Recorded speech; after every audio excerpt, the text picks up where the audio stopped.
안녕하세요. 반갑습니다. 2022학년도 4월 고3 전국연합평가 해설 6부를 시작을 하도록 하겠습니다. 자, 6부에서는요, 함께 언어와 매체 공부를 하도록 하겠습니다.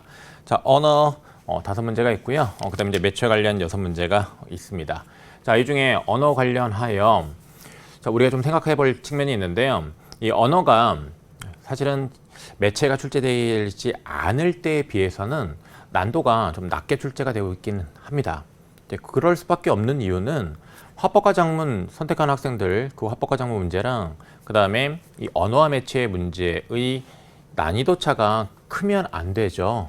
그러면 선택 과목 유불리 문제가 이제 생길 수가 있습니다. 그렇기 때문에 이 언어의 그런 난이도를 화법과 작문이랑 좀 맞춰야 되기 때문에 또 아주 높이기 어려워서 이제 그 난이도가 좀 낮았다고 볼 수가 있겠는데, 근데 그렇다면 이제 우리가 생각해야 될 게 뭐냐면 문제를 푸는 데 있어서 특히 실수를 하지 않는 게 굉장히 중요하죠. 순간적으로 우리가 어떤 함정에 빠져서 착각을 하는 수가 있을 수 있어요. 그런 실수를 절대로 해서는 안 된다. 그래서 앞으로 이제 여러분이 공부하는 데 있어서 언어와 관련하여 어떤 사례를 해석하고 분석하는데 어떤 잘못 해석한다, 착각을 한다. 그런 지점들은 꼭 잘 표시를 해놓고 그에 대한 피드백을 자기한테 반드시 줘야 됩니다. 그래야 유념하고 절대로 틀리지 않고 문제를 잘 풀게 되는 것이고요. 그 다음에 매체는 정말 속도입니다. 속도가 제일 중요합니다. 그리고 당연히 정확성도 아울러 함께 갖추어진 속도여야 될 텐데 그 속도와 관련해서 내가 어떻게 문제를 잘 풀어야 하는지에 대해서 항상 생각하면서 그 방법을 익히는 공부를 해야 됩니다. 그래야 여러분이 매체에서 시간을 좀 벌 수가 있겠고요. 벌어야지 어려운 독서 혹은 문학의 그 세트에 문제를 더 잘 해결할 수가 있는 것이죠. 그 점 생각합시다. 네. 자, 바로 이제 또 시작을 해보도록 하겠습니다.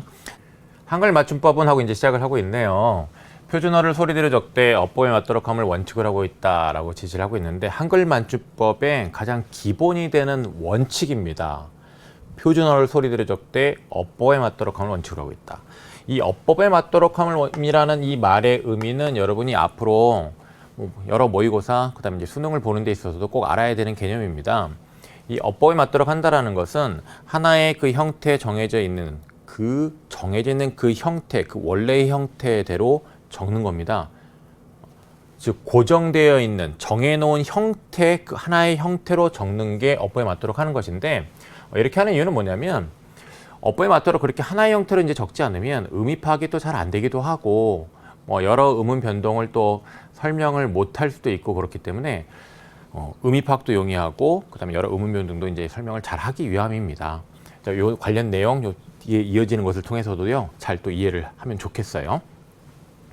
표준어를 소리대로 적는다는 건 이제 뭐냐면 발음대로 표기를 하는 겁니다. 그래서 어려운 개념은 아니에요. 그 다음에 이어지는 걸 보면 그런데 이것만으로는 이제 충분하지 않은 경우가 있다는 얘기를 합니다. 그러면 이제 예를 들어서 이제 꽃을 가지고 설명을 하고 있는데 이 꽃이요 뒤에 조사가 무엇이 오느냐에 따라서 발음이 달라져요. 뒤에 이가 오면 꽃이가 되죠. 많이 오면 꽃만이 됩니다. 즉 이 치읓이 음절의 끝소리 규칙에 따라서 평파열음 디귿으로 바뀐 다음에 뒤에 있는 미음의 영향을 받아서 비음화가 또 일어나요. 그래서 이제 꽃만이죠. 그 다음에 여기 이 도랑 이제 결합을 하게 되면요. 꽃도가 돼요. 꽃도는 자 여기 보세요. 이 치읓이 디귿, 음절의 끝소리 규칙에 따라서 평파열음화가 이루어지고 요 평파열음화 이루어진 이 디귿에 또 뒤에 있는 이 디귿은 된소리가 되기 때문에 여기 된소리 되기까지 나타났습니다. 이렇게 여러 가지 의문변동 양상 다르거든요. 그죠? 그래서 어떤 조사가 오느냐에 따라서 의문변동 양상이 달라진다라는 것도 이제 기본적으로 이해를 해야 되겠고요. 근데 이런 형태만으로는 사실 이게 어떤 의미를 지닌 어떤 단어가 쓰인 것인지 정확하게 파악하기 어렵거든요. 그래서 어법에 맞도록 한다라는 이런 원칙을 가지고서 이렇게 딱 하나의 대표 형태 정해놓고 그 형태대로 적도록 하는 겁니다. 그러면 이게 그 플라워라는 그런 의미를 갖고 있는 단어가 쓰인 거구나 이렇게 의미 파악도 용이하고요. 그에 따라 음운 변동 현상도요. 어떤 것들이 이제 일어난 것인지 보다 좀 용이하게 해석 분석할 수가 있습니다. 그래서 여기 보면 대표 형태를 선택하여 일관되게 표기하는 것이 어법에 맞도록 적는 거다라는 것을 여러분이 잘 알고 가면 좋겠습니다. 이런 원칙은 용언의 어간의 어미가 결합할 때 이제 동일하게 적용된다라고 얘기를 하고 있고요. 자, 다음 이어지는 걸 봅시다. 대표 형태로는 여러 발음들이 나타나는 과정을 합리적으로 설명할 수 있다라고 얘기를 하고 있습니다. 즉, 대표 형태가 아닌 경우에는 이와 반대로 합리적으로 설명하는 게 어려운 거죠. 그래서 잘 설명할 수 있는 것을 대표 형태로 정했다는 얘기죠. 그걸 이해를 하면 되겠는데요. 여기 보면 있어요, 있는데요, 있더라고요. 자, 이렇게 이제 발음한 걸 가지고 한번 설명을 해보면 여기 it, 자, 쌍시옷 받침 있는 것, 그 다음에 in, 그 다음에 여기 디귿 받침 있는 it. 자, 이 중에 요 디귿 받침이 있는 이걸 대표 형태로 이제 본다면, 있는데요는 비음화. 무슨 말이냐면, 이걸 대표 형태로 본다는 얘기는 이거 뒤에 이게 이렇게 붙는다는 거잖아요. 이렇게 표기한다는 거잖아요. 근데 이렇게 이제 표기를 한 것으로 요렇게 발음되는 현상을 설명을 해보면 요 니은의 영향을 받은 이 디귿이 니은으로 바뀌었다. 그래서 있는데요라고 발음되는 거다 라고 설명을 할 수는 있어요. 그렇죠? 즉 비음화가 일어났다라고 설명하는 거 가능해요.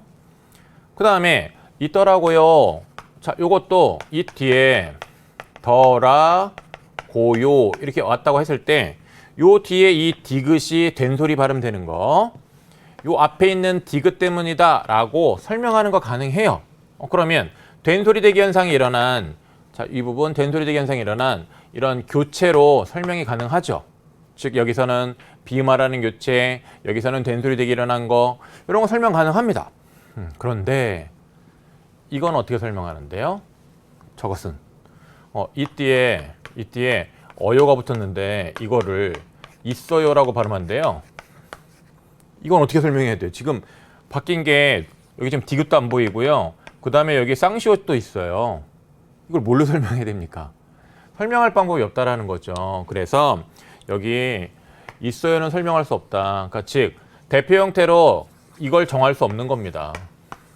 이거를 정하면 여기서 이렇게 문제가 생기는 겁니다. 그렇기 때문에 무엇을 대표 형태로 정했냐면 요걸 대표 형태로 정한 거죠.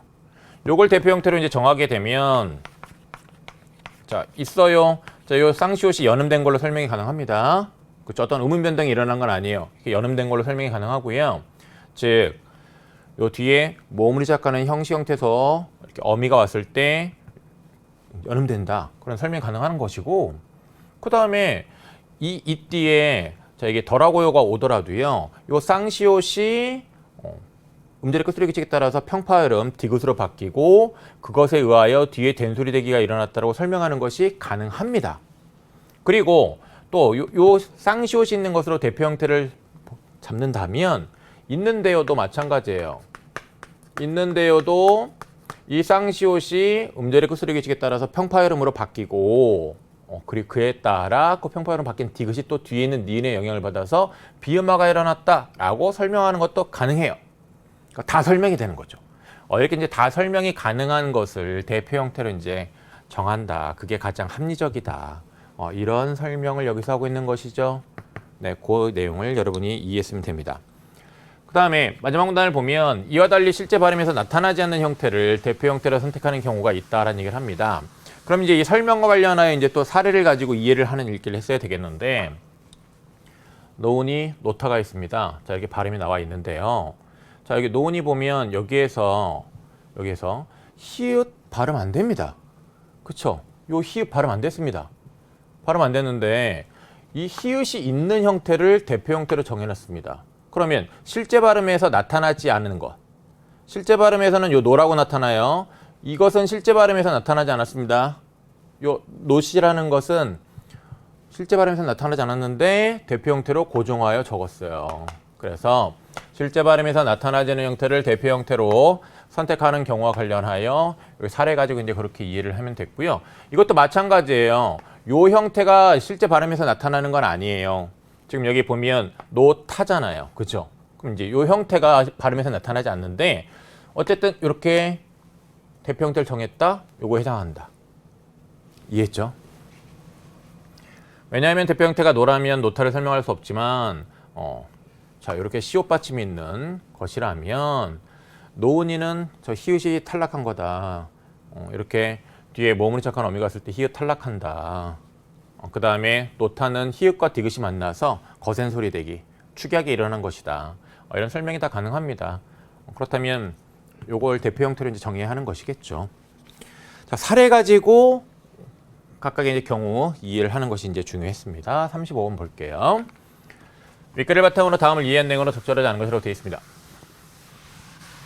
자, 이 선택지에 대한 판단을 이제 바로 해보죠. 들어를 발음할 때는 음료 등이 나타나지 않는 것이라고 되어 있는데 최근 들어 자 이걸 발음을 한다면 어떻게 발음을 합니까? 들어 이렇게 발음을 하게 됩니다. 즉 앞에 있는 요 리을이 뒤에 모음을 시작하는 어미가 붙어 있기 때문에 이렇게 모음을 시작하는 형식 형태에서 왔을 때 요 앞에 있는 것이 뒤로 이어 발음됩니다. 연음되는 건데 어떤 음인 변동도 없어요. 리을이 그대로 리을로 발음되고 있거든요. 리을이 빈자리에 들어가 있을 뿐이에요. 여기 이응은 빈자리잖아요. 그렇기 때문에 1번 선택지 적절하지요. 그 다음에 더운과 덥고는 어간의 의미가 같지만이라고 되어 있는데 네 여기 이제 더운이 있습니다. 더운이 있고 덥고가 있는데 다 기본형은 뭡니까? 덥답니다. 그에 따라 어간 당연히 덥이고요. 이 덥 당연히 의미 같죠. 그 여름에 그 무더운 날씨에 그 덥다. 형태를 하나로 고정하여 적지 않았다라는 것은 자 이게 어간인데 하나는 요 어간 형태 그대로 나타나 있지만 요거는 그렇지 않습니다. 그렇다면 형태가 하나로 고정되어 있지 않다라고 말할 수 있겠죠? 그러면 2번 선택지도 이제 적절하겠습니다. 그 다음에 3번을 보면 여름, 장마 있는데요. 자, 여름이 있고 그 다음에 장마가 있는데 이거는 발음이랑 표기랑 어때요? 같죠? 이건 발음도 이렇게 적어요. 적을 수 있어요. 장마도 요거 그대로 발음 기호로 적을 수 있습니다. 그렇다면 적절하겠습니다. 그 다음에 이 끝이는요 발음이 이렇게 나요. 끝으로 발음이 나는데 이렇게 안 적었습니다. 이 발음대로 안 적고 이렇게 적는데 이렇게 적는다라는 것은 자 대표 형태 정하고 요 형태대로 딱딱 구별해 가지고 적은 거죠. 그래서 단어와 그 다음에 요 뒤에 있는 조사 딱딱 구별해 가지고 적은 것인데 이렇게 적는 것은 어법에 맞도록 한다라는 원칙에 따르는 것이죠. 네. 그 다음에 불일의 어간은 실제 발음에서 나타나지 않는 형태를 대표 형태로 선택해 표기한 것이군이라고 얘기를 하고 있는데 이거의 어간이 뭡니까? 동사형 형사와 관련된 해석 분석을 할 때는요. 기본형을 꼭 떠올리세요. 그러면 이거의 기본형은 불이다. 그럼 어간은 그 기본형에서 닷대고 나온 부분이니까 불이. 그러면 이 불이 실제 발음에서 나타나지 않는 형태입니까? 아니요. 불이다. 불이. 이건 실제 발음에서도 이대로 발음이 되는데?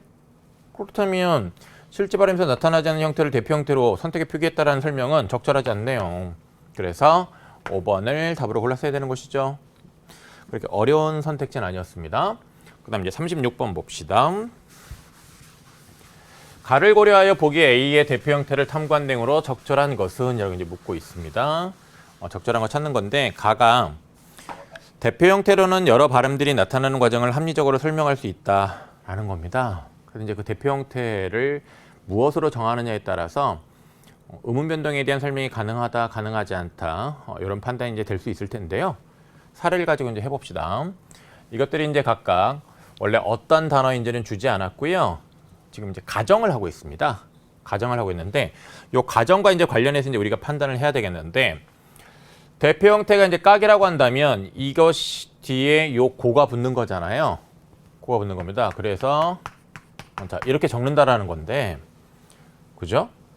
네. 그리고 요 지만 붙은 경우에는 깍지만 이렇게 적는다는 것이고, 그 다음에 요 는이 붙은 경우에는 자, 요렇게 이제 적는다라는 거잖아요. 그럼 이제 이렇게 적는다라는 것은 저기 나와 있는 요 설명과 이제 관련지어서 해석을 해보면 깍지만 자 기역 뒤에 지읒은 된 소리로 바뀝니다. 된 소리 되기 알죠? 된소리 대기가 일어나는 그런 음운 환경에 대해서 여러분이 좀 알고 있어야 돼요. 너무 많이 나와서 비읍 뒤에 기역, 요 평파이름 3개 뒤에, 그 다음에 어간 끝 니은 미음 뒤에, 이 뒤에서 예사 소리가 된 소리로 바뀝니다. 즉 된소리 짝에 있는 예사 소리가 된 소리로 바뀌거든요. 이걸 된소리 대기가 일어나는 음운 환경으로 여러분이 정말 잘 알고 있어야 돼요. 이건 정말 굉장히 많은 경우에 많은 사례에서 나타나는 거거든요. 자, 그럼 이제 이걸 알고 있다면 여기 기역 뒤에 지읒이 된소리 된다는 거, 된소리 대기로 설명 가능하다는 거 판단할 수 있죠. 그 다음에 자, 요거 보면 여기 평파 이름 기역이 있는데 비음이 뒤에 있어요. 요 비음이 너 나랑 다르다, 바뀌어라 해서 비음으로 바뀌었다. 비음화로 설명 가능하죠. 그러면 이 두 가지 발음과 관련해서 대표 형태를 이렇게 정했을 때 음운 변동으로 설명이 가능하다라는 것을 알 수 있습니다. 음운 변동으로 설명할 수 있습니다. 그럼 저 없지만이라는 부분 잘못돼 있죠? 대표 형태가 깍이라면 둘 다 탈락으로 설명할 수 있겠군이라고 되는데 여기가 틀렸네. 둘 다 탈락이 아니라 둘 다 뭡니까? 이건 된소리 대기와 비음하니까 교체죠. 교체. 자, 이렇게 판단했어야 되겠습니다. 다음 보겠습니다. 2번을 보면 자, 요 B와 관련해서 이제 우리가 이제 또 판단을 해봐야 되겠는데 대표 형태가 이제 달이라면 하고 이제 또 가정을 하고 있습니다.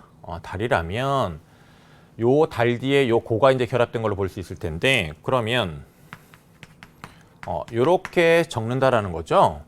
그 다음에 또 달이라고 한다면 이 지만이 결합되었을 때 이렇게 적는다라는 거죠. 이렇게 적는다는 얘기입니다. 그럼 보세요. 달고 달지만인데 이거를 달코라고 발음하면 안 돼. 그러면 여기 갑자기 여긴 기역인데 발음은 키읔이야. 거센 소리야. 갑자기 거센 소리로 바뀐 이유가 뭐죠?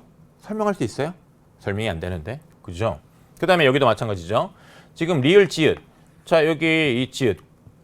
요거 지읒인데 여기 거센 소리가 되고 있습니다. 이 회사 소리가 거센 소리 되는 그 이유. 뭔가 설명이 가능합니까? 가능하지 않습니다. 그렇다면 설명할 수 없어요.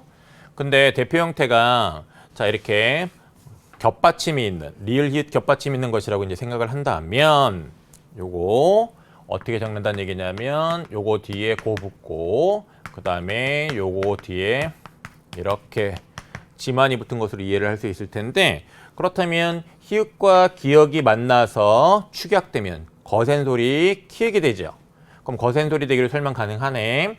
그 다음에 여기도 히읗과 지읒이 만나면 치읒으로 축약되죠. 거센 소리 되기 축약으로 설명이 되네. 그렇다면 둘 다 축약으로 설명할 수 있겠군. 이거 적절하네요. 그래서 정답을 여러분이 2번으로 골랐어야 되겠습니다. 그래서 정답을 고르는 게 또 아주 그렇게 어렵진 않아서 복잡하진 않았습니다. 살짝 사실 근데 이 문제는 좀 더 복잡하게 만들 수 있는 측면도 있었어요. 그런데 아무래도 이제 화작과의 난이도를 맞춰야 되다 보니 그렇게 난도를 아주 높이진 않았다. 그렇게 분석할 수 있겠어요. C에 대해서도 이제 우리가 생각을 좀 해봅시다. 여기 C와 관련해서 이제 뭐 쌓고 쌓아서 쌓지만 쌓는 이렇게 돼 있는데 뭐 우리가 원래 말은 이제 우리가 적고 있는 대표 형태는 이거라는 걸 이제 생각을 할 수는 있지만 선택지에서 이제 가정한 대로 판단을 해봐야 되겠죠. 대표 형태가 이제 싼이라고 가정을 하고 있습니다. 그러면 싼 뒤에 고가 오는 거예요. 고가 붙는 거예요. 그렇죠? 어미 고가 붙는 것이고 그 다음에 여기 이 경우에는 싼 뒤에 아서가 붙는 거라고 봐야죠. 그러면 싼고 이걸 싸코라고 발음하면 안 돼요? 이게 거센 소리 나오는 거 어떻게 설명할 수 있죠? 다음에 여기 이게 어간 끝이 니은으로 끝났는데 요 니은으로 끝난 다음에 요 모음으로 시작한 어미가 오면 니은이 탈락해요? 아닌데 일반적으로는 그냥 요 니은이 오히려 연음되는 경우가 많은데 그렇다면 이게 설명이 안 되는 거죠. 설명할 수 없습니다.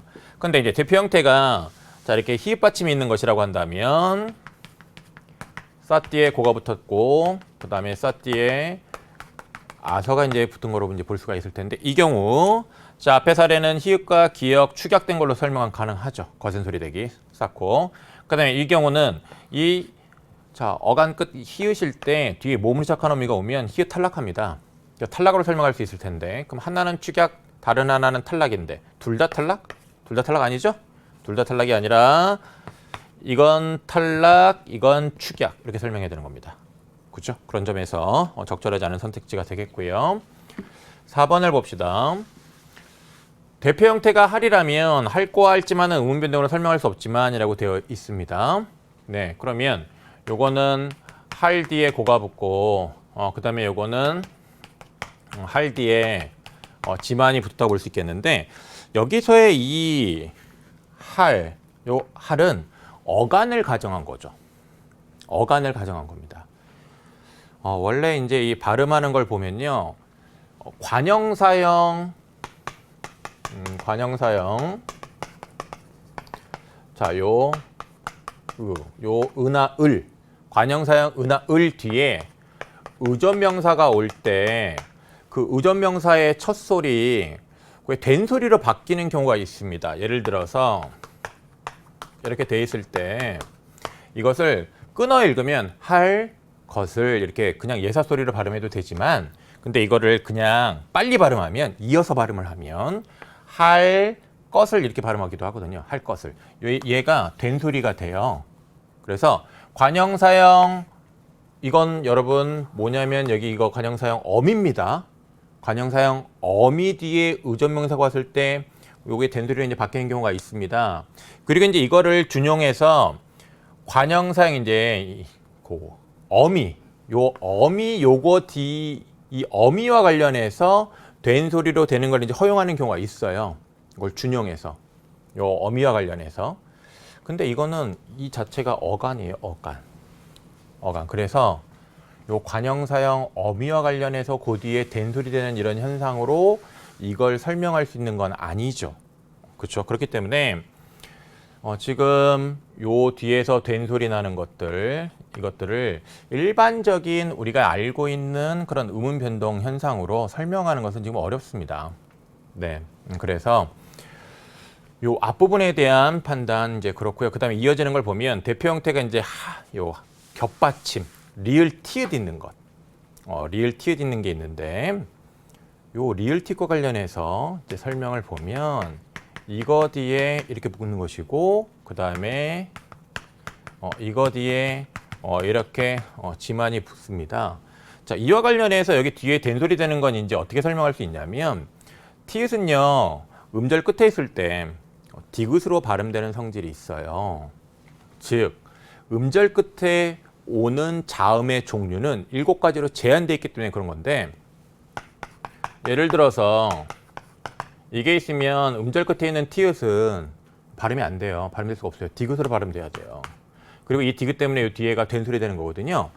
그래서 이거를 여기다 이제 갖다가 적용을 하게 되면 이게 음절 끝에 있기 때문에 얘는 대표음 디귿으로 될 수 있는 성질이 있는 겁니다. 이 영향에 의하여 이것이 자, 이 디귿 뒤에서는 된 소리 되잖아요. 된 소리로 바뀌었다라는 설명이 가능합니다. 그와 마찬가지로 여기 이 티읕, 이것이 디귿으로 될 수 있는 성질을 갖고 있기 때문에 이것 뒤에 있는 이 지읒이 된 소리가 됐다라고 설명 가능합니다. 네. 그렇다면 둘 다 교체로 설명이 가능한 것이지 축약으로 설명이 또 되는 게 아닙니다. 그렇죠? 그러니까 이 4번 선택지 적절하지 않겠습니다. 이어서 5번을 보면요. 대표 형태가 갑이라면 갑고와 갑는을 의문 변동으로 설명할 수 없지만, 대표 형태가 이제 요 음절 끝에가 이제 피읍 받침이라고 한다면 둘 다 교체로 설명할 수 있겠군이라고 얘기를 하고 있습니다. 생각을 해보죠. 자, 대표 형태가 비읍 받침이라고 한다면, 자, 이 비읍 받침 있는 어간 뒤에 고가 온 거고요. 이 비읍 받침 있는 어간 뒤에 는이 온 거예요. 이 비읍 뒤에 기억은 된 소리 되기, 된 소리로 바뀌는데, 그죠? 그래서 여기 꼬댔다고 설명 가능합니다. 교체. 그 다음에 이 비읍은 뒤에 있는 니은에 의해서 너 나랑 다르다, 나랑 같아져 해가지고 비음으로 바뀌었다라고 볼 수 있겠죠. 교체. 그렇다면 의문 변동으로 설명할 수 있어요. 둘 다. 교체로 설명 가능합니다. 그 다음에 이제 대표 형태가 음절 끝이 이제 피읍 받침이라고 한다면, 자, 이 피읍 받침 있는 자, 어간 뒤에 고가 붙고, 피읍 받침 있는 어간 뒤에 이제 는이 붙은 것인데, 이 경우에 어떻게 설명할 수 있을까요? 자, 이 경우에 보면 여기 이 피읍은 대표음 비읍으로 바뀔 겁니다. 그렇죠. 그렇다면 음절의 끝소리 규칙에 의한 교체 설명 가능하고요. 그러면 앞에가 비읍이니까 뒤에 있는 기역도 된 소리로 바뀌어야겠죠. 된 소리 되기 교체로 설명 가능합니다. 그 다음에 요 감는 자, 이 피읍 역시 음절의 끝소리 규칙에 의하여 평파열음인 비읍으로 바뀝니다. 그죠? 그럼 교체. 그 다음에 이 비읍 뒤에 있는 니은에 의해서 비음으로 바뀝니다. 비음아 교체. 그래서 다 교체로 설명이 가능합니다. 하지만 여기가 틀렸어요. 그러니까 5번 선택지 적절하지 않겠죠. 네. 자, 그 다음에 37번으로 가도록 하겠습니다. 보기 1의 기역 디귿에 해당하는 예만을 보기에서 고른 것은 이라고 얘기를 하고 있어요. 연결함이 고에 쓰이면 다양하다. 먼저 앞절과 뒤절에 사실을 대등하게 버려놓는 경우라고 얘기를 하고 있습니다. 대등하게 버려놓는 경우 여기 A, B, C 있는지 한번 짚어보면 그들은 서로 손을 쥐고 팔씨름을 했다. 이 팔씨름을 할 때 계속 손을 쥐고 있었겠죠. 여러분 손 안 쥐고 팔씨름 계속 할 수 있어요? 그거 안 되죠. 그러면 앞뒤가 지금 사실을 대등하게 버려놓은 경우는 아닙니다. 어머니는 나를 업고 병원으로 달려갔다. 그럼 병원으로 달려갈 때 계속 어머니가 나를 업고 있을까요? 안 업고 있을까요? 당연히 나는 어머니 등에 업힌 채겠죠. 그 상태가 계속 유지돼서 병원까지 간 겁니다. 그렇다면 역시 기억에 해당하지 않겠습니다. 그 다음에 나는 그가 정직하고 성실하다는 것을 알고 있다. 정직하다와 성실하다가 지금 대등하게 제시가 된 것이죠. 그렇다면 이 기억에 해당하는 사례 자 C 찾았습니다. C 찾았고요. 니은을 보면 앞뒤절의 두 사실 간에 계기적인 관계가 있음을 나타내는 경우라고 되어 있는데 계기란 말이 무슨 말이죠? 계기?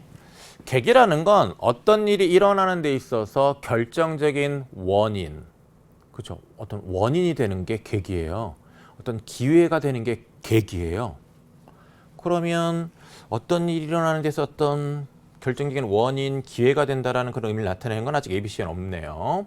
디귿을 보면 앞절의 동작이 이루어진 그대로 지속되는 가운데 뒤절의 동작이 일어난다. 네, 이게 손을 쥔 채로 팔씨름 계속하는 것이고 어머니께서 나를 업은 채로 병원으로 가신 겁니다.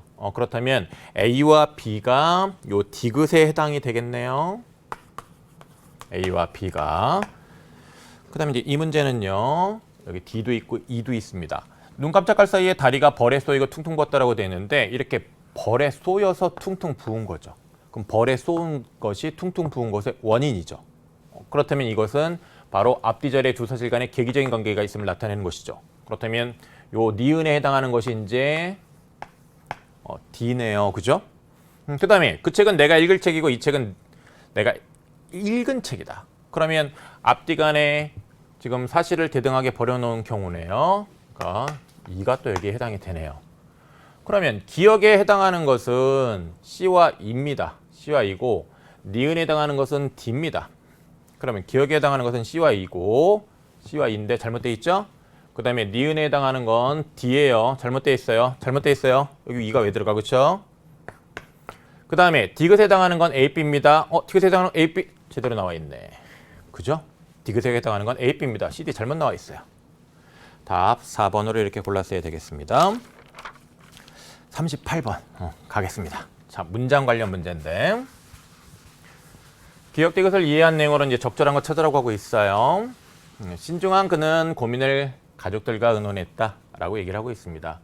의논하다의 주어는 그는입니다. 그죠? 근데 여기 앞에 관형사절이 있네. 신중한 그가 신중한 거죠. 주어가 생략되어 있는 관형사절입니다. 근데 이 신중한은요.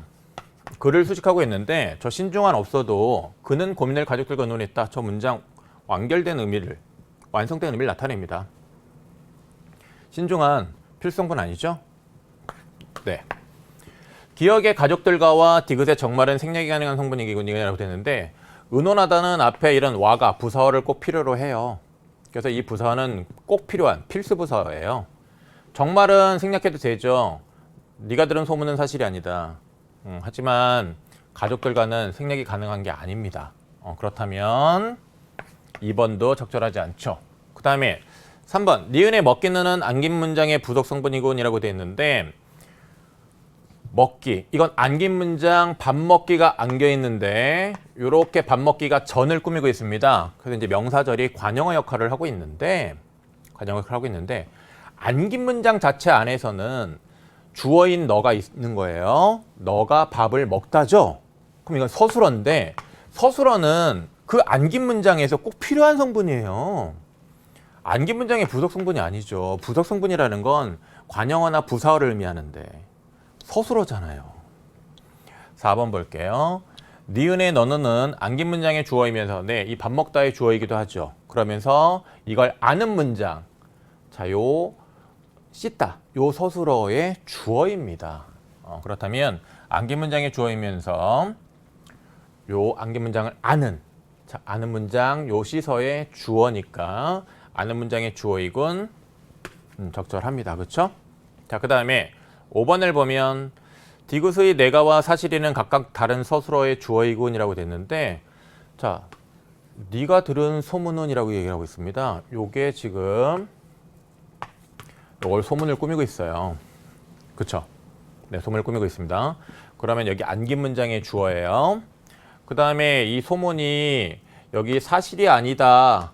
이와 관련해서 이제 주어인데 요 사실이는 뭐예요? 문장 성분이 아니다 앞에 있으니까 보어잖아요. 보어입니다. 그렇다면 이 사실이 자체를 각각 다른 서술어의 주어다라고 설명하면 돼요? 안 되죠. 이것도 역시 잘못된 거죠. 그렇다면 정답은 몇 번? 4번.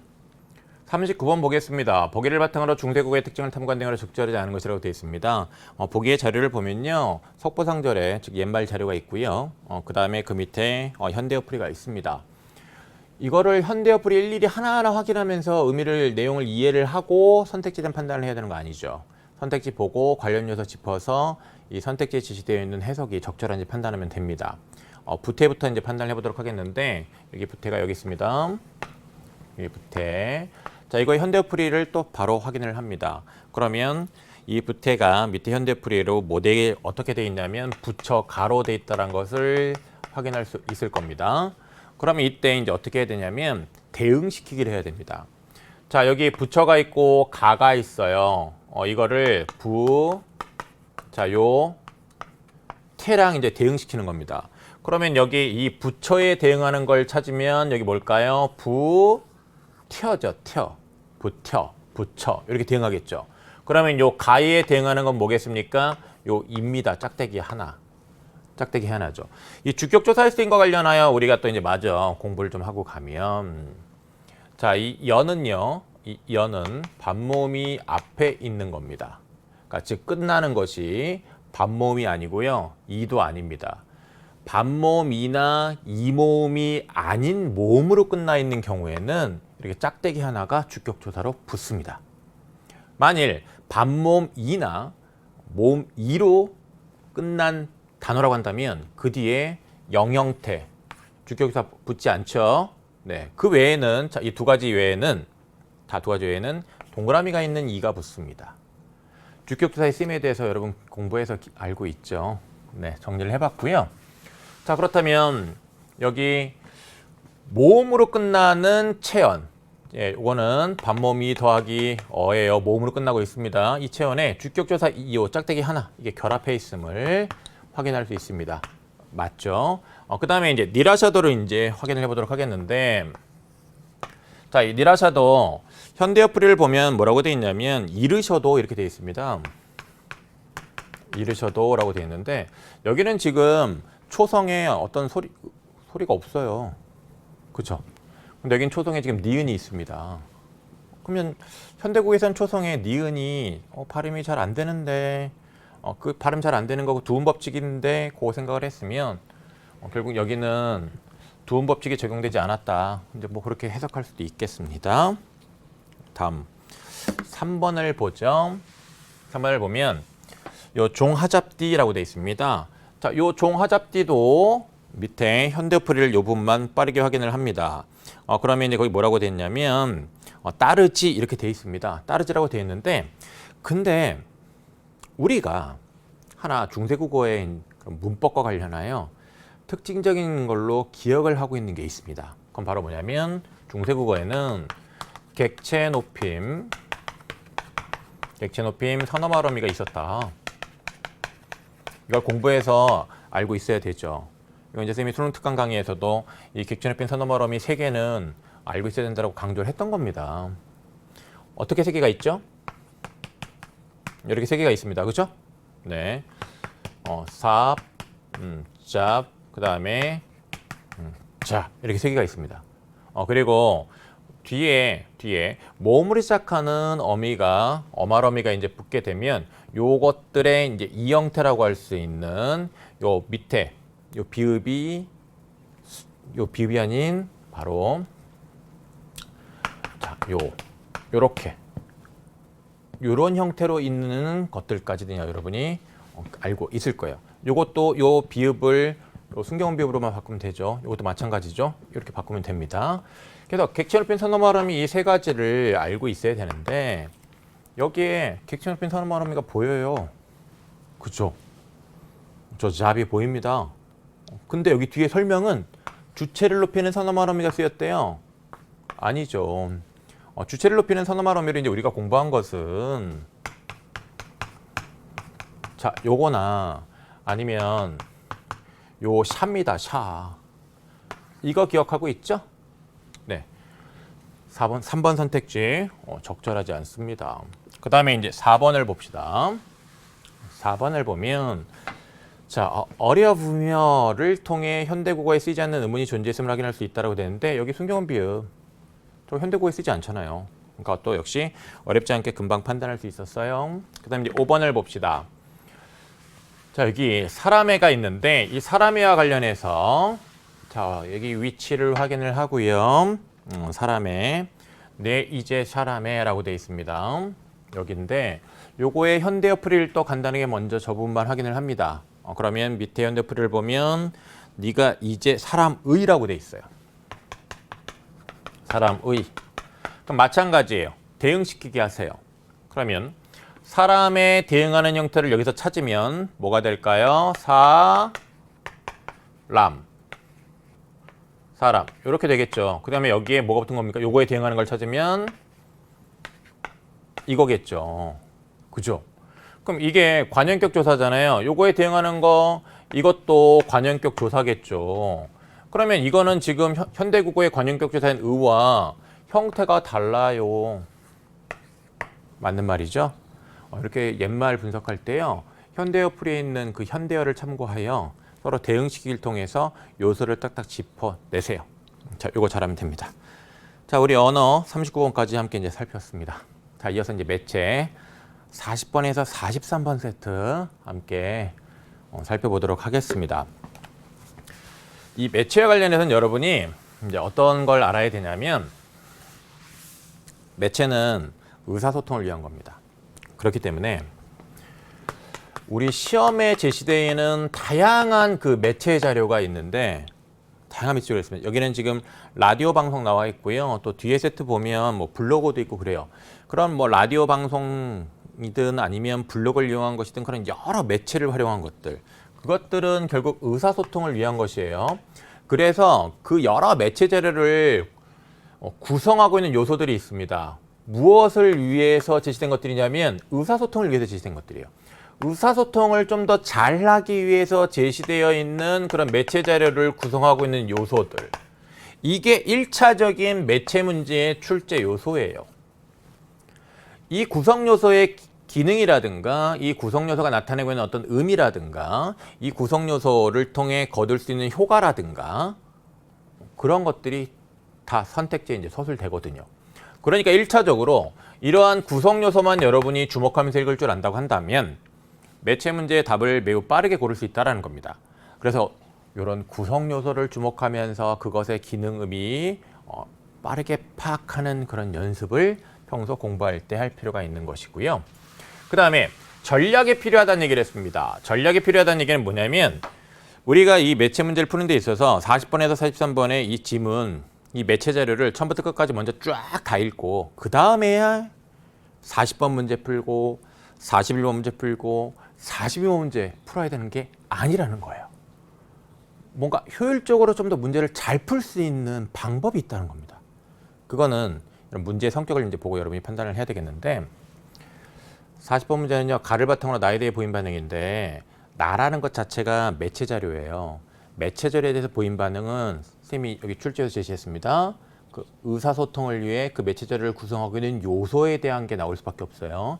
그래서 그 요소를 짚으면서 이제 읽으면 되는데, 판단하면 되는데, 요 문제 그 의사소통을 위한 요소들에 주목하면서 매체 자료 보면서 답을 빨리 고를 수 있어요. 근데 이 세트는 또 하나의 특징이 뭐냐면, 이 세트는 여기 이 40여 문제, 기억연득을 읽으면 밑줄 쳐져 있잖아요. 이렇게 밑줄 쳐져 있는 것 또한 읽으면서 답을 판단할 수도 있습니다. 그래서 여러분이 이 40번에서 43번 이 세트 같은 경우에는요, 40번과 42번 문제를 읽으면서 푸는 연습도 해봐야 됩니다. 그에 대해서 이제 선생님이 간단하게 이제 설명을 또 하겠지만, 읽으면서 두 개의 문항을 해결하는 연습을 해야 돼요. 그거 꼭 신경 쓰고요. 41번 문제는요, 이거 청취자 반응이잖아요. 매체 수용과 관련하여 청취자의 수용 태도, 시청자의 수용 태도, 이런 매체 수용과 관련된 문제 이렇게 따로 자료 주고 그 수용한 내용 주고 선택지 빼면요, 이거 지문과 별개로 답 판단 가능해요. 그래서 선생님이 매체 강의할 때 지별문이라고 해가지고 구별해 줬었어요. 지문과 별도의 문제다. 그래서 요 지문과 별도로 이제 이건 판단하면 된다는 것도 여러분이 알고 있으면, 일단 매체 자료 보면서 40번과 42번 해결하고, 그 다음에 그거 다 끝난 다음에 41번 요거 보고서 선택지, 이것도 선택지 먼저 보는 거예요. 선택지 보고서 요거에 해당되는 요소 있다 없다로 빠르게 판단하면서 답을 골라야 되는 겁니다. 그러면 이 세트 세 문항 푸는데, 이 세트 43번까지죠. 4개의 문항 푸는데 정말 빨리 풀 수 있었을 거예요. 43번도 결국은 이 보기 가지고 이제 요 매체 자료 관련 지어서 이제 푸는 것이긴 합니다만, 역시 의사소통을 위해서 그 매체 자료를 구성하고 있는 요소들 주목하면서 읽었으면 또 역시 빨리 풀 수 있었습니다. 네, 그런 점을 좀 여러분이 생각을 해야 돼요. 자, 그러면 이제 이 40번부터 우리가 문제를 해결해 보도록 할 텐데, 지금 가를 바탕으로 봅니다. 가에는요, 자, 진행표가 나와 있는데, 이 진행표에 씬 1, 씬 2, 씬 3 이렇게 구별되어 있어요. 장면이 구별되어 있습니다. 그러면 여러분은 나의 이 라디오 방송 그 내용을 읽을 때 이걸 각각 구별했어야죠. 나에서 구별하면서 이 부분을 읽어요. 먼저 이 부분을 읽고, 그 다음에 이 부분과 관련해서 제시되어 있는 1, 2번 선택지를 먼저 판단하는 겁니다. 그리고 요 씬 1에 42번과 관련하여 밑줄 쳐져 있는 게 있다고 한다면, 그 밑줄 쳐진 것에 대한 선택지도 판단하면 됐습니다. 즉, 기억 판단했어야 되는 겁니다. 그 다음에 씬 2를 읽어요. 봐요. 보고서 역시 요 3번, 4번 선택지 판단하는 겁니다. 그리고 씬 2에 밑줄 쳐져 있는 니은, 디귿, 리을 42번 관련해서 판단했어야 되는 겁니다. 그리고 요 씬 3을 또 봐요. 그리고 5번 선택지 판단해야 했고, 그리고 42번 관련해 밑줄 쳐져 있는 미음에 대한 판단을 했어야 됩니다. 이렇게 이 매체 자료를 한 번 보면서 두 개의 문항을 동시에 해결을 했다면 그만큼 빨리 풀 수 있잖아요. 그런 요령을 익혀야 된다는 겁니다. 그렇게 안 풀었다면 그렇게 푸는 연습을 한번 여기서 스스로 해보세요. 그런 경험치가 쌓여야지 나중에 실전에서 의식하지 않아도 그런 게 자동적으로 됩니다. 자, 이 문제 자체에 대한 좀 해설을 좀 해볼게요. 자, 씬 1을 보면요, 거기 진행자가 보이는 라디오로도 실시간 제공하고 있습니다라는 소개를 하면서요, 지난 방송에서 이제 자율주행 기술에 대해 이제 알아봤다라는 얘기도 하고 있고요. 그 다음에 요 씬 1 첫 번째 그 질문과 관련해서 시범 사업을 요 세모세모시에서 이제 하는 이유를 물었어요. 그랬더니 전문가가 이제 대답을 하고 있습니다. 그렇죠? 전문가가 연구자의 입장에서 시의 입장에서 이렇게 대답을 했어요. 그랬더니 진행자가 우리 지역의 기반 시설이 잘 갖춰져 있고 시민들의 수요가 있어 적합하다는 말씀이시지요? 라고 전문가의 말을 요약적으로 제시를 하고 있습니다. 전문가가 네 맞습니다 했더니 다음으로 하면서 요 씬 2의 질문으로 넘어가고 있습니다. 그렇다면 네 맞습니다에서 씬 1 끊어야 되겠습니다. 그렇게 읽은 상태에서 이제 방금 전에 우리가 확인했던 그 내용과 관련해서 1, 2번 선택지 판단하면 진행자는 전문가가 제시한 의견을 요약하고 있죠. 요약하는 거 확인했잖아요. 그쵸? 거기 지금 니은 위에 있는 진행자의 말, 앞에 전문가의 말 요약한 겁니다. 그리고 이렇게 요약한다라는 것도 이제 우리가 어떤 측면에 생각할 수 있냐면 이거는 이 청취자와 의사소통을 좀 더 잘하게 하며요. 청취자에게 이 방송의 내용을 좀 더 핵심적인 걸 잘 전달하기 위해서 요약했다고 볼 수 있어요. 그러니까 의사소통을 위한 것이에요. 그렇기 때문에 매체 문제에 나오는 거예요. 이해했죠? 네. 자, 그 다음에 전문가는 방송화제 관련된 내용을 두 입장을 고려해 이제 설명하고 있거냐고 되어 있습니다. 연구자 입장, 시의 입장 이렇게 나눠서 설명한 것도 결국은 정보를 좀 더 잘 전달하기 위함이에요. 그렇기 때문에 이것도 이제 매체에 나올 수 있는 선택지인 거죠. 그래서 2번 또한 적절합니다. 그 다음에 이제 씬 2를 보면요. 사전 체험단을 대상으로 운영된 시범 사업의 성과를 말씀해 주세요라고 얘기를 합니다. 이렇게 니은 봤으면요. 이때 바로 42번, 2번 선택지 판단해도 되는 겁니다. 일단은 지금은 해설 강의니까 이런 방법만 알려주고 40번 문제 해설은 또 따로 볼게요. 자, 그 다음에 이제 성과 말해달랬더니 전문가가 설명을 합니다. 자율주행 기술 수준 향상에 활용할 데이터를 많이 확보했다라는 얘기를 합니다. 그죠? 그랬더니 이제 진행자가 사전 체험단의 만족도 조사 결과에 대한 이제 언급을 합니다. 근데 이 사전 체험단의 만족도 조사 결과에 관한 내용은 전문가가 언급한 건 아닌데 진행자가 추가적으로 이제 제시를 한 것이죠. 네, 그리고 보이는 라디오의 실시간 채팅창에 이제 글이 많이 올라오고 있다는 얘기를 하면서 바로 그 보이는 라디오를 시청하고 있는 사람들과 소통을 또 하고 있습니다. 그리고 이제 그 소통을 하려고 하고 있고요. 그다음에 이어서 이제 전문가가 이제 또 말을 하고 있지요. 근데 그 전문가의 말, 어린이 보호구역에서는 직접 운전하니 걱정하세요 마세요라고 이제 끝난 그 전문가의 말, 거기까지가 또 씬 2죠. 그 부분 보고서 이제 요거에 대한 판단을 하면 되는데 씬 2에서 진행자는 전문가가 언급하지 않은 정보를 추가적으로 제시하고 있고 사전 체험단의 만족도 조사 결과에 관한 내용을 언급하고 있습니다. 그렇다면 적절하죠. 그 다음에 4번을 보면 씬 2에서 전문가는 구체적인 수치를 활용하여 진행자가 질문한 내용에 답변하고 있거니라고 되는데 거기 진행자의 질문에 대해서 전문가가 답변한 걸 보면 숫자가 보이질 않아요. 구체적인 수치가 어디 있어요? 이런 거 없잖아요.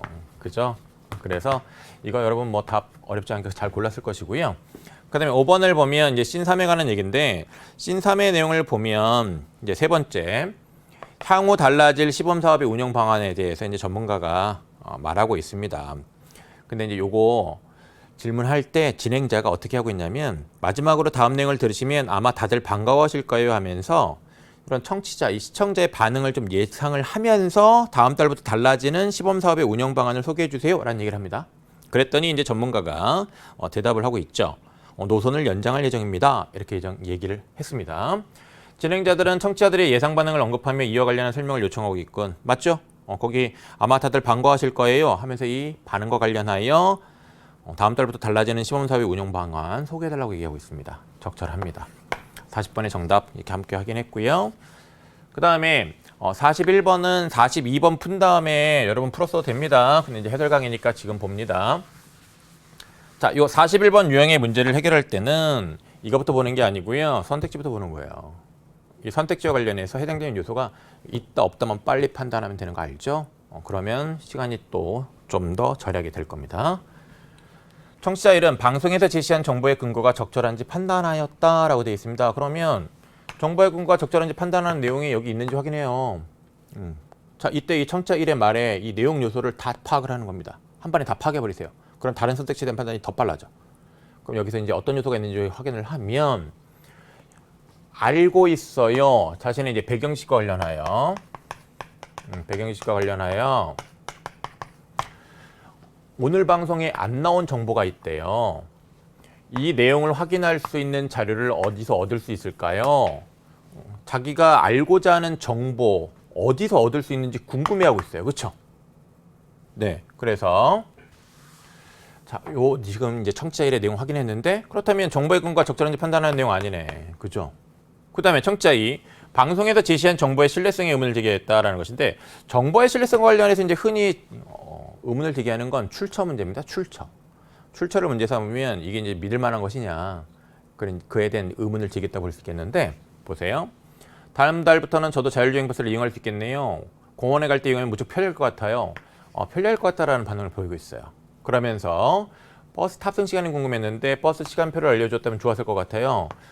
있었으면 좋았을 정보. 언급하면서 어떤 그 정보가 없는 것에 대한 아쉬움을 나타내고 있네요. 이거 아니죠?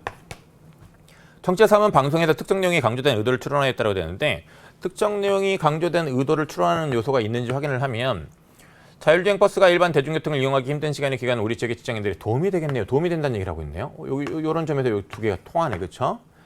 하지만 자율주행 기술 상용화에 따른 문제점도 있을 것 같습니다. 그래서 혹시 요 문제점이 있는 건 아닌지 그런 이제 생각도 나타내고 있습니다. 특정 내용이 강조된 의도를 추론하는 것 또한 보이지 않네요. 그 다음에 이제 4번을 봅시다. 4번을 보면 청취자 1과 3은 방송에서 지시되지 않은 정보를 얻는 방법을 요청하였다고 되는데 네, 정보를 얻는 방법 어디서 얻을 수 있을까요? 궁금해하고 있습니다. 근데 청취자 3에는 그런 게 없어요. 그렇다면 이거 3과 관련해서 적절한 설명은 아니잖아요. 5번 청취자 2와 3은 방송에서 지시한 내용이 유용한지 점검하였다. 편리한 것 같아요. 도움이 되겠네요. 유용한지 점검했다 볼 수 있습니다. 자, 정답. 이렇게 빨리 판단했어야 되는 것이고요. 42번을 보도록 하겠습니다. 아까 얘기했듯이 이 문제 40번 문제랑 같이 읽으면서 풀 수 있었습니다. 보조사 부터를 사용하여 자율주행 버스 시범 사업이 시작된 시점을 드러내고 있다고 얘기를 하고 있는데요. 거의 기억을 보면 작년부터 작년에 시작됐네요. 그렇다면 시작된 시점 드러내고 있는 거 적절하겠습니다. 그 다음에 피동접사 대다를 사용하여라고 되는데 거기 니은에 보면 사점 체험단을 대상으로 운영된 시범 사업의 성과를 말씀해 주세요 라고 얘기하고 있습니다. 운영된 시범 사업. 그러면 운영한 주체는 나타나 있어요? 안 나타나 있는데 피동은 그 어떤 능동의 주체를 강조하는 표현이 아니에요. 운영하다라는 건 능동인데 그 주체를 강조하는 표현이 아닙니다. 그러니까 이렇게 주체를 드러내고 있다고 얘기하는 설명은 당연히 틀렸죠. 그 다음에 디귿을 보면 우리 연구소는 자율주행 기술 수준 향상에 활용할 데이터를 많이 확보했습니다. 그렇다면 자율주행 기술 수준 향상시키는 것 그것이 데이터 활용의 목적이라고 얘기할 수 있겠죠. 그 다음에 리을을 보면 의존명사 만큼을 활용하여 라고 되어 있는데 시범사업이 시민의 만족도 측면에서 긍정적인 평가를 받은 만큼 자율주행 기술에 대한 기대가 점점 커지네요. 그러면 그 앞에 있는 그 평가를 받은 것 관련해서 자율주행 기술에 대한 기대감에 관한 이제 정보를 제시한 거니까 긍정적인 평가를 받았다. 그것이 어떤 기대감의 근거가 되겠죠. 적절하겠습니다. 그 다음에 보조사 도를 사용하여 자율주행 버스를 이용할 수 있는 대상이 확대될 것임을 드러내고 있다고 얘기를 하고 있어요. 거기 사전 체험단이 아니었던 주민도 이용할 수 있다는 것이니까 확대되는 거네요. 이용할 수 있는 대상이 확대됐네요. 그러니까 적절합니다. 42번도 함께 했고요. 43번 보겠습니다. 보기에는 보이는 라디오를 시청할 수 있는 방송사 홈페이지 화면의 일부이다. 나와 보기의 정보 전달 방식에 대한 설명이 적절하지 않은 것이라고 얘기를 하고 있습니다. 자, 이와 관련해 이제 선택지 판단을 하면 되는데, 자, 여기 요 화면 의사소통을 위한 구성 요소예요. 그죠? 그 다음에 여기 이 자막 의사소통을 위한 구성 요소예요. 그 다음에 여기 이렇게 진행자가 손가락으로 이렇게 지시하고 있는 것도 시청자들에게 좀 더 정보를 잘 전달하기 위한 의사소통을 잘하기 위한 요소라고 볼 수 있어요. 그 다음에 지난 방송 보기로 이렇게 링크되어 있는 것도 좀 더 정보를 잘 전달하기 위한 의사소통을 잘하기 위한 요소라고 볼 수 있어요. 실시간 채팅창도 소통을 위한 요소죠. 이런 요소들이 결국은 출제 요소인 거예요. 5개네. 그죠? 네. 자, 1번 선택지부터 봅시다. 나에서 언급된 시범사업 성과가 보기에서 자막으로 요약되어 있다고 되는데, 자, 이 자막, 이 요소, 출제 요소잖아요. 그러면 시범사업 성과 어디에 언급되어 있느냐? 시범사업 성과, 우리가 아까 자, 이렇게 구별한 부분에 시범사업 성과가 나와 있습니다. 두 번째 질문이 시범사업의 성과에 관한 것이거든요. 그 진행표를 보면. 그래서 이 시범사업의 성과 관련해서 우리가 주목했던 것이 바로 뭐냐면 자율주행 기술 수준 향상에 활용할 데이터를 많이 확보했다는 것이었어요. 근데 자막은 지금 노선 연장 확정입니다.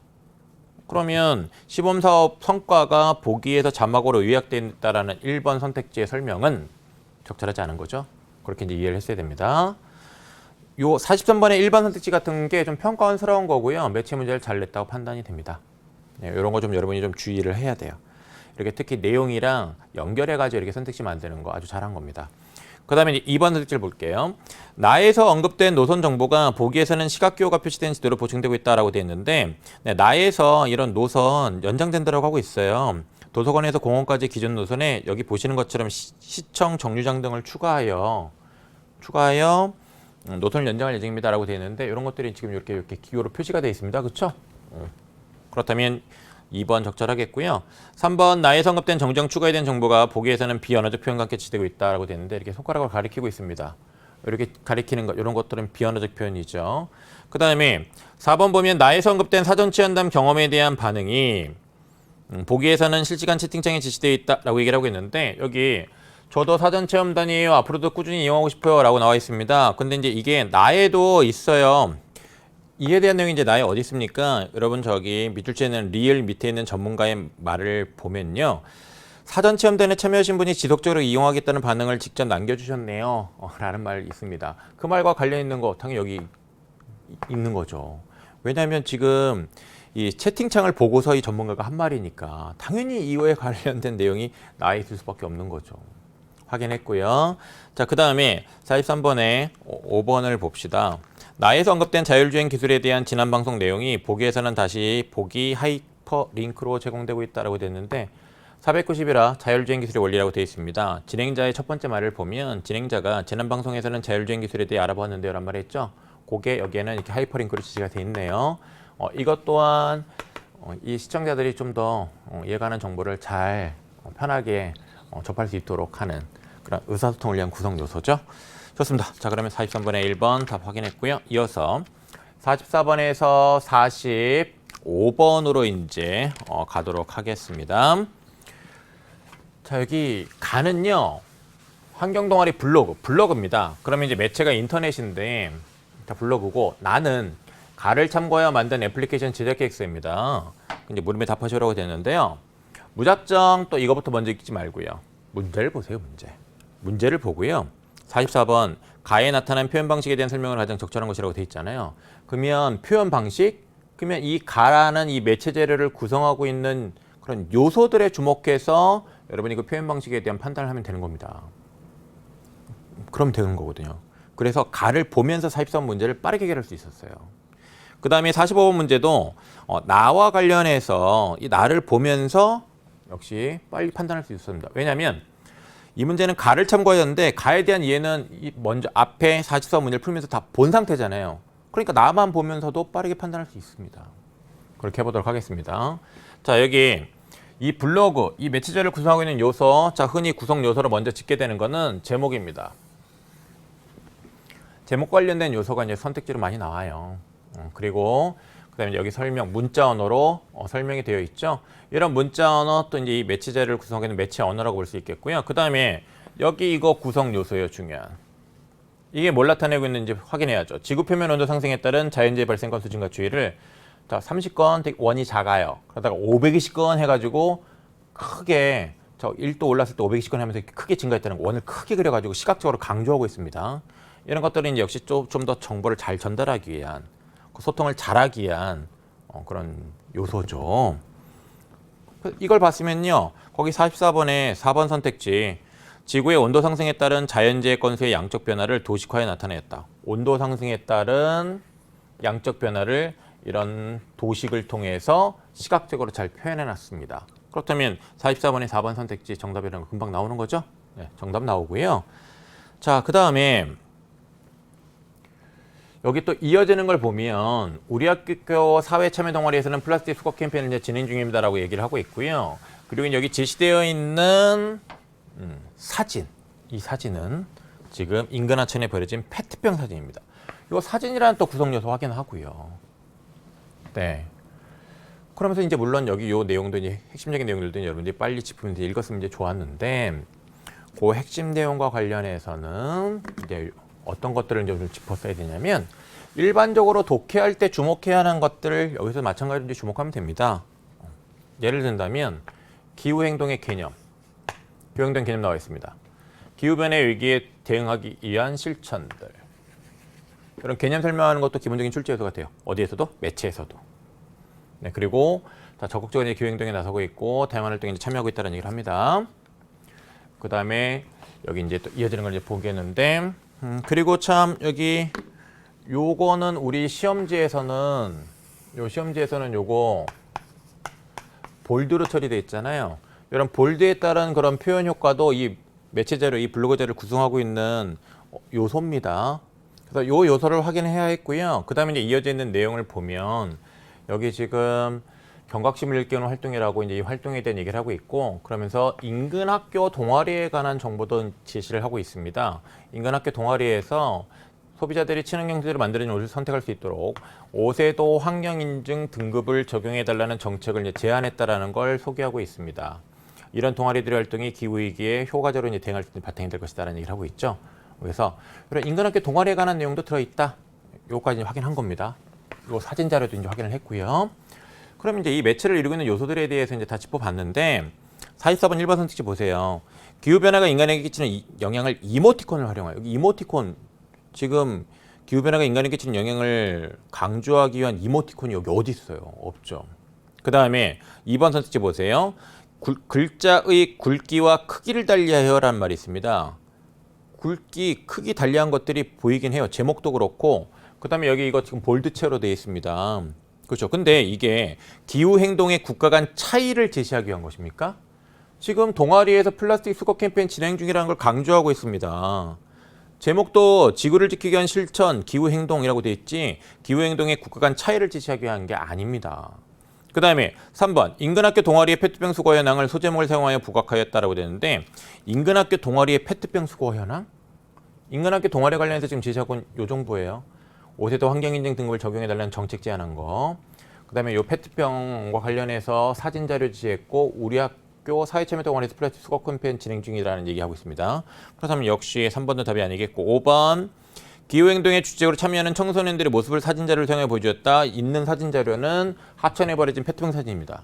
그렇다면 44번 5번도 답 아니겠죠. 44번 정답 4번 나오는 겁니다. 자, 그 다음에 이 가를 이렇게 읽은 상태에서 이제 나를 보면서 45번의 답을 빨리 골랐어야 됩니다. 45번의 1번 선택지를 보면, 자, 거기 가를 참고해 나를 만드는 과정에서 애플리케이션 제작자 고려했을 내용이 적절하지 않은 거 묻고 있는데, 1번 선택지 가에 제시된 개인의 일상적 실천 사례를 참고하여 학교에서 실천할 수 있는 체크리스트를 구성해 자신의 생활 습관을 점검하도록 해야겠어 라고 얘기를 하고 있습니다. 이 일상적 실천 사례, 자, 이와 관련된 정보가 가의 마지막 문단에 있지요. 마지막 문단에 보면 실내 적정 온도 유지하기, 불필요한 전등 끄기 이런 것들이 이제 있어요. 그와 관련해서 나의 두 번째 거 보고서 빈교실 전등 끄기, 교실 계절별 적정 온도 유지하기 이런 것들을 이걸 확인해서 1번 선택지 적절하다는 판단을 했어야 되죠. 그렇죠? 그 다음에 2번 선택지를 보면 가에 제시된 기후행동의 개념을 참고하여 개념 출제해서 된다고 했었죠.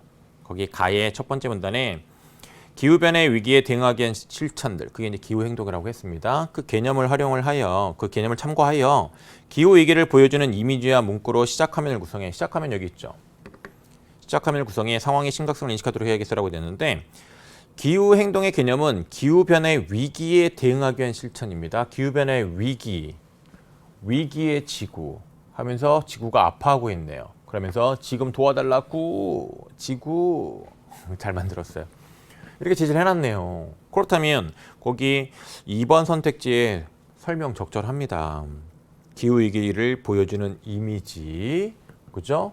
그 다음에 위기의 지구, 지금 도와달라고 이런 문구, 이런 것들로 시작화면을 구성해가지고 상황이 심각하다는 걸 효과적으로 잘 나타내고 있네요.